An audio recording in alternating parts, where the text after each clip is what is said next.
सरोजिनी नायडू का जन्म 13 फरवरी 1879 को हैदराबाद में हुआ था। उनकी माता का नाम वरद सुंदरी था। वे कवयित्री थीं और बंगला में लिखती थीं। उनके पिता का नाम अघोरनाथ चट्टोपाध्याय था, जो एक प्रसिद्ध वैज्ञानिक और शिक्षाशास्त्री थे। भारत कोकिला के नाम से प्रसिद्ध हुई सरोजिनी ने मात्र 14 वर्ष की उम्र में सभी अंग्रेजी कवियों की रचनाओं का अध्ययन कर लिया था। 1895 में हैदराबाद के निजाम ने उन्हें वजीफे पर इंग्लैंड भेजा। सरोजिनी नायडू एक प्रतिभावान छात्रा थीं।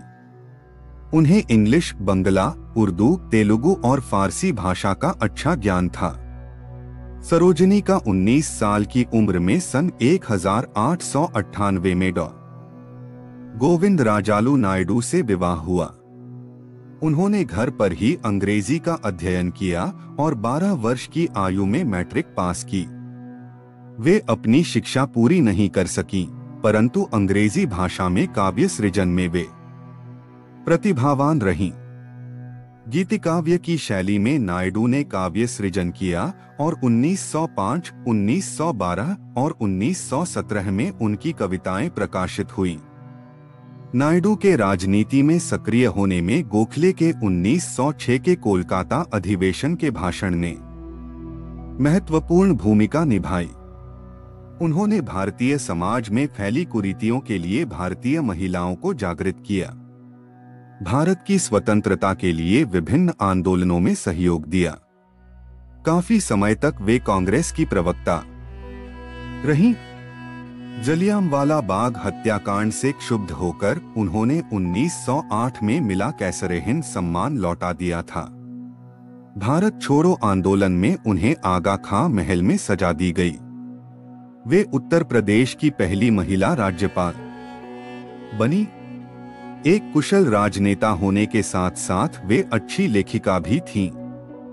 1903 से 1917 के बीच वे टैगोर, गांधी, नेहरू व अन्य नायकों से भी मिली। महात्मा गांधी से उनकी प्रथम मुलाकात 1914 में लंदन में हुई और गांधी जी के व्यक्तित्व ने उन्हें बहुत प्रभावित किया। दक्षिण अफ्रीका में वे गांधी जी की सहयोगी रहीं। वे गोपालकृष्ण गोखले को अपना राजनीतिक पिता मानती थीं। उनके विनोदी स्वभाव के कारण उन्हें गांधी जी के लघु दरबार में विदूषक कहा जाता था।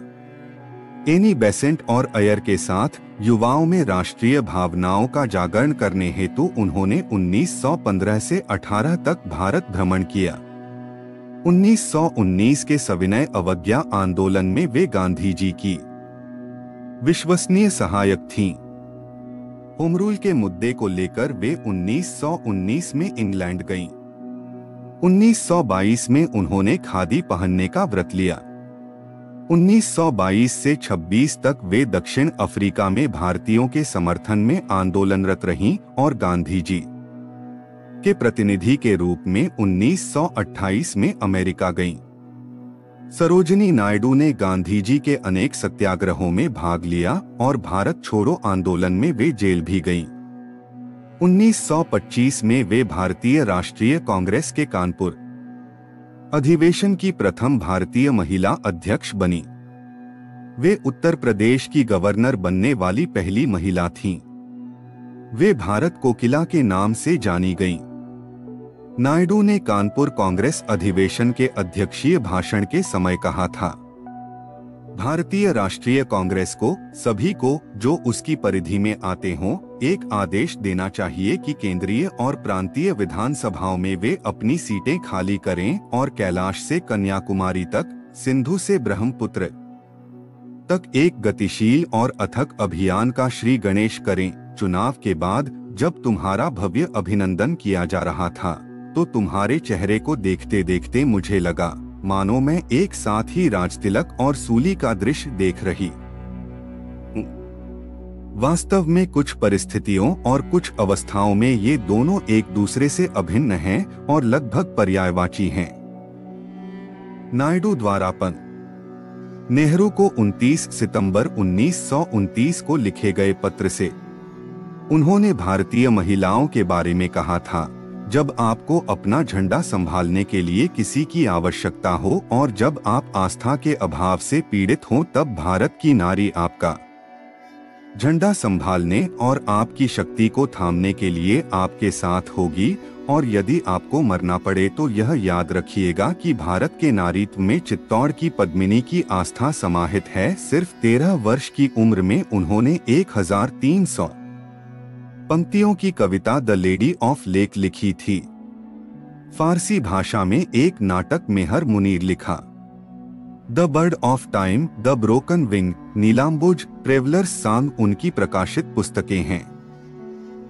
70 वर्ष की उम्र में 2 मार्च 1949 को दिल का दौरा पड़ने के कारण उनका देहांत हो गया।